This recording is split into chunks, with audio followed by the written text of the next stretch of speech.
Today I'm going to save you guys a hell of a lot of time, money and effort, and I'm going to show you how to turn any old TV into a camera monitor, which basically means you can see yourself whilst you film and take photographs. This is for anyone who has a DSLR camera, by the way. Hi everyone, welcome back to my channel. If you're new here, my name's ANDOer Monopod. I'm an independent music artist from the UK, and I also post new videos every Tuesday, so press that sub button. For anyone who knows me and has been following me for a while, you'll realise that I do all of my own production for everything. I don't have a videographer and I do not have a photographer. All of my content that you see is literally done by me. And I'm fine with that, you know. You gotta do what you gotta do. So when I started posting videos, I had such trouble getting myself in frame. My camera doesn't have a flip over monitor. So when I first started filming videos, it was kind of like a guessing game and I had absolutely no idea what I looked like. I had no idea whether I was in focus or anything like that. And I was on a desperate search to find something where I could literally just see myself. I'm literally looking at the monitor now, I'm like, yes. Obviously, I went on YouTube to try and find out how I could actually set up my own monitor system, and the main one that kept cropping up for me was to set up either your phone or your iPad as an external monitor. There's tons and tons and tons of YouTubers that say, oh yeah, it's super easy, like all you have to do is da da da da da. But I can tell you, after about 4 or 5 hours of research, it's not easy. You need to download external software, and then you need it to be compatible, and you also need a camera that is Wi-Fi enabled. So all these YouTubers giving out tips right now is only for a certain type of DSLR camera. And obviously, because I'm that person that just perseveres no matter what, I was convinced that there was a way around it. And there was some YouTubers that were saying, get a Wi-Fi enabled SD card. That doesn't work, I can tell you. And also the good quality ones cost about £50, and I'm just like, no. And then I had the biggest light bulb moment in history. What you need to do is completely bypass all the technological side. So screw the idea of getting an app or downloading software or anything like that. This is so simple, so easy, and I can't believe I didn't think of it before. Use a HDMI cable.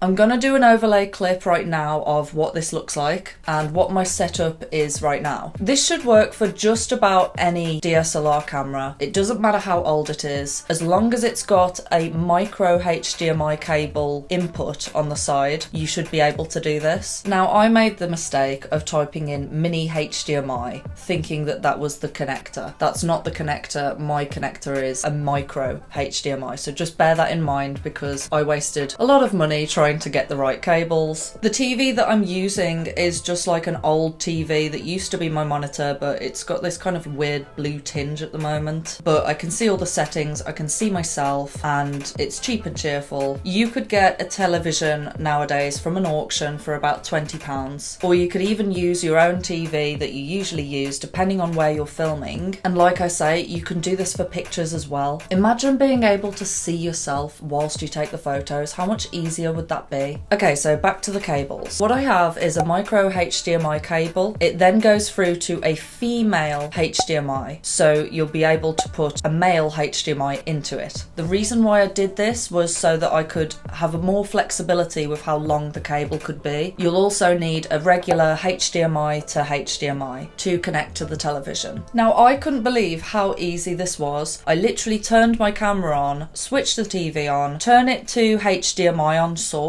and there you go, you can see yourself. So there's no faffing around with all of this jibber jabber, get an app or spend £200 on an external monitor that's like, what, 5 or 7 inches? You don't need none of that. You don't need none of that.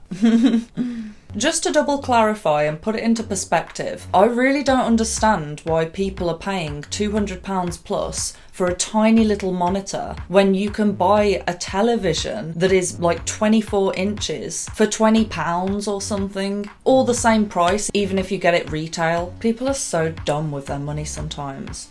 Anywho, this was just a quick tutorial. I know that this isn't my normal thing, but I thought I'd put this out there just because there's nobody else who's posted a video that gives this hack that I've seen. And I know that a lot of people are looking to start a YouTube channel. I'm all for that. I totally encourage that, obviously. But also, a lot of people just want to take great Instagram pictures, and this is just perfect. It's the perfect setup. I save so much time now being able to just see what pose I'm doing and just be like, yep, snap. Ooh, snap. But if some of you would like to see a more in-depth tutorial on how I do my Instagram pictures, just comment down below. I think it would be really fun to take you behind the scenes and just see like how crazy I am.